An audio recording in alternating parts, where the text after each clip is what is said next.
with Dave Harrison, Whiteside County Soil and Water Conservation District.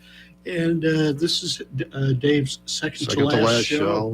He's retiring in March, so we'll have him in one more time. But got to be careful I don't cry on the microphone. I get electrocuted. We've had a good time with it. And, I've always found it interesting. And we got some more interesting items to get through.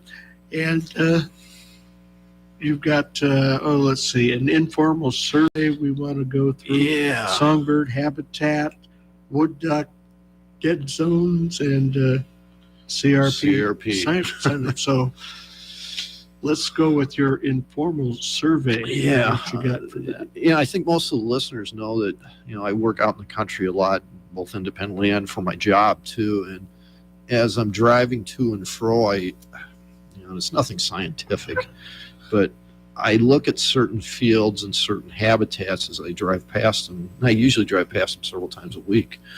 And I try to notice what's using those habitats. There's always a lot of interest in deer. And it seems like, at least in Whiteside County, that the deer herd came through the winter in fairly good shape. We, in Illinois at least, the deer harvest was about average for the year, maybe up just a little bit, both bow and gun. But I'm seeing a lot of deer on the fields, especially later in the afternoon.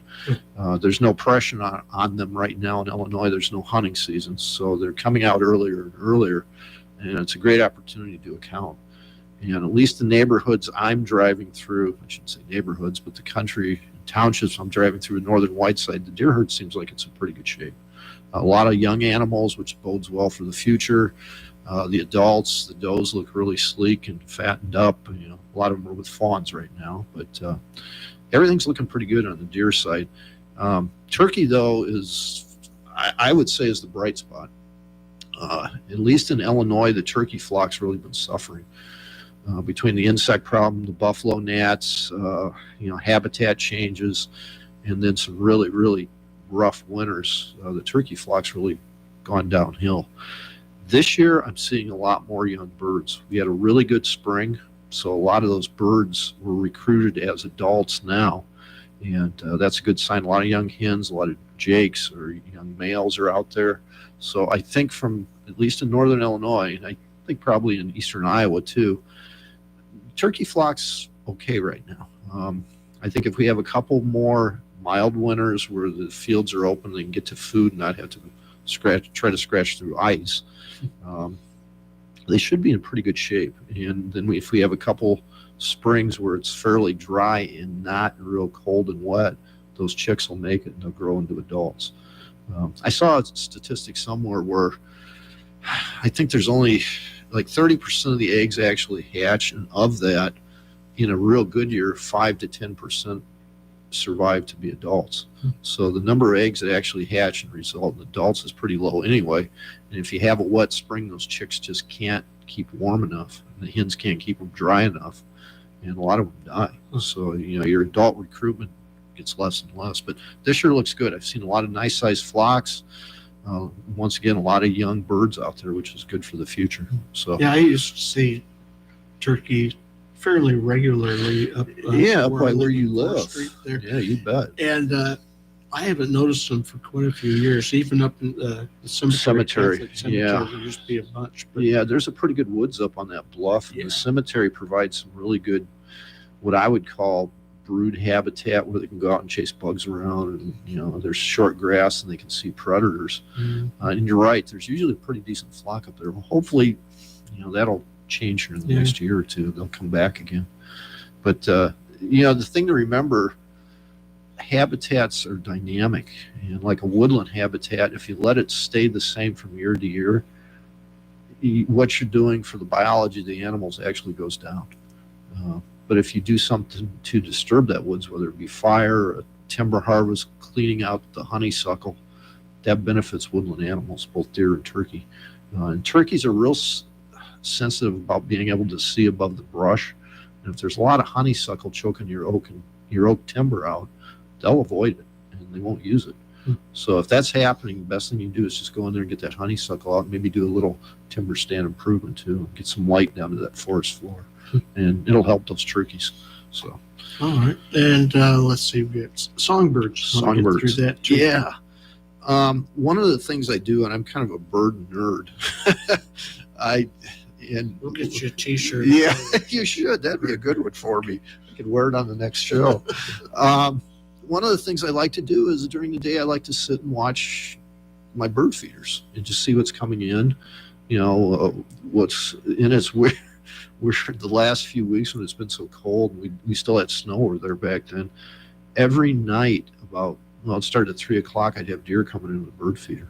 And the snow was crusty enough and deep enough they could stand and nose the bird feeder and get seed to fall, and they were cleaning it up. But there was anywhere from 2 to 8 deer underneath the bird feeder almost every night. And I got to the point where I started chasing them away because they were eating all my feed.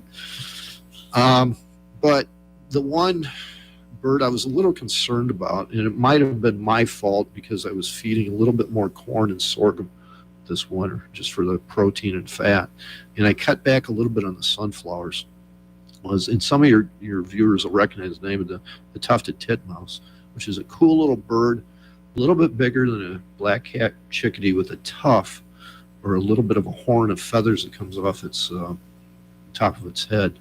And it's not a real colorful bird, but it's a pretty little bird. I haven't been seeing it a lot of them, probably for the last 2 years, and to me that's a little bit concerning. They're a cavity nester, which means they'll nest in either in a box or a cavity in a tree. And I'm almost wondering, in my area, there's a lot of old dead trees, which is perfect habitat for them. But things like snakes and raccoons really like to eat them. Possums, they'll climb the trees and actually get them, or the eggs. And I'm wondering if there's not a correlation between the rise in the raccoon numbers and fewer tufted tit mice. So what I've done is I started to decrease the amount of corn in my feed and put more sunflowers in there because they really like sunflowers.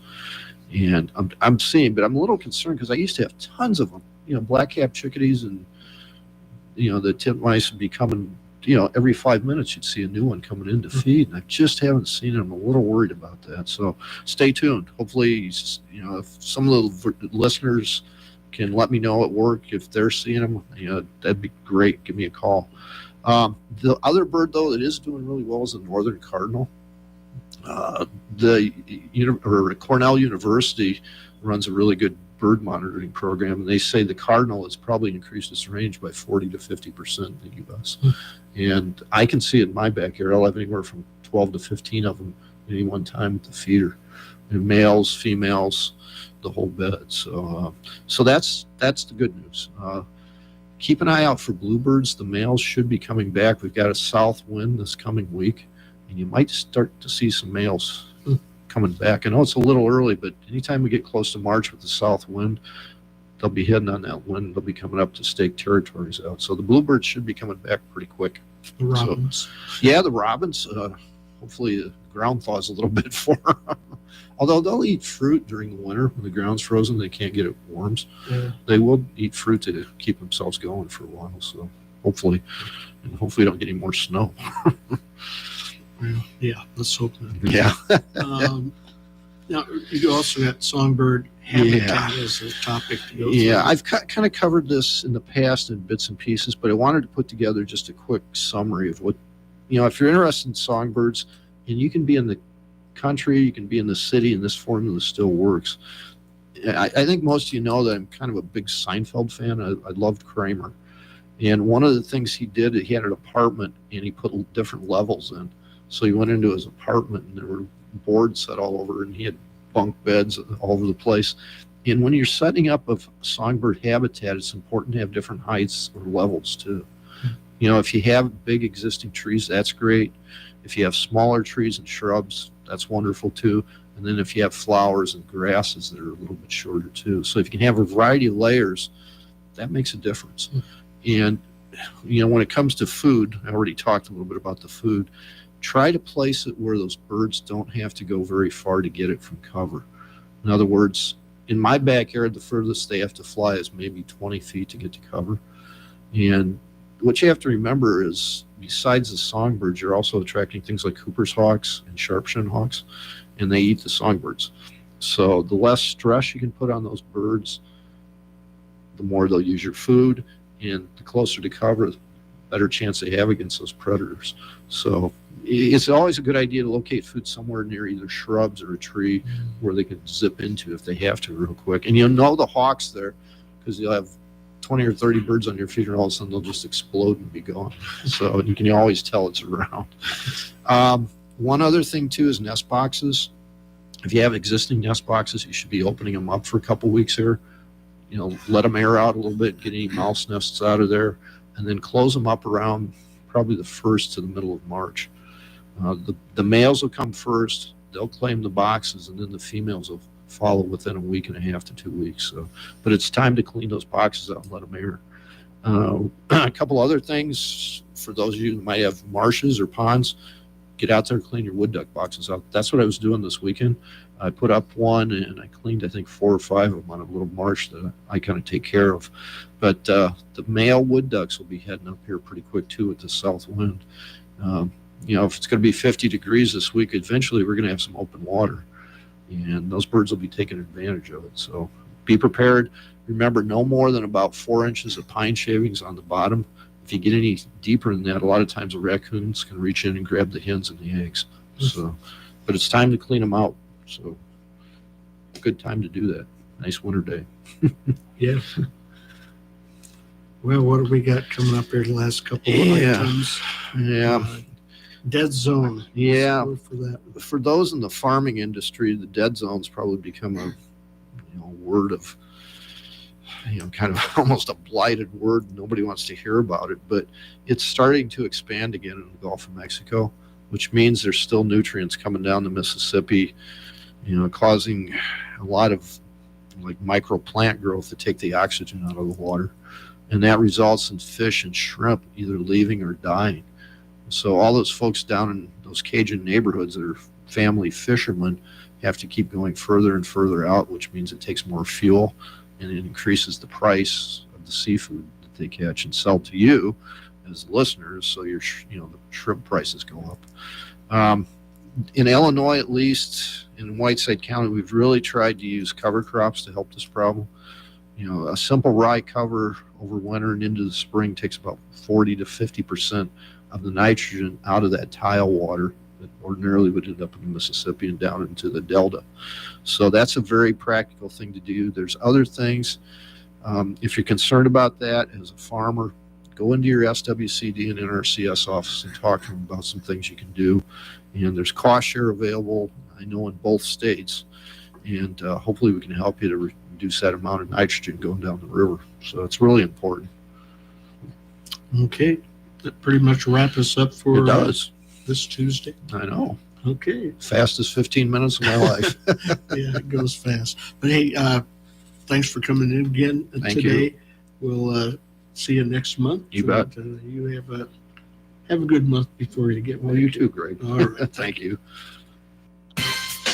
Coming up on the next John Tesh Radio Show, we've got all your favorite music plus intelligence for your life. It's the information you crave to keep your brain operating at maximum power. Tips, statistics, and fun facts that'll give you a good dose of mental exercise. It's all on the John Tesh Radio Show. Weekdays 10 a.m. to 3 p.m. on KROS AM 1340 and 105.9 FM in Clinton, Iowa. Brought to you in part by Whimsical Wonders, Community State Bank, Clinton Tech Experts, and Hooks Pub. John Tesh coming your way in about a half hour from now. Coming up at the bottom of the hour, Radio Iowa. Then we get a Winter Games update.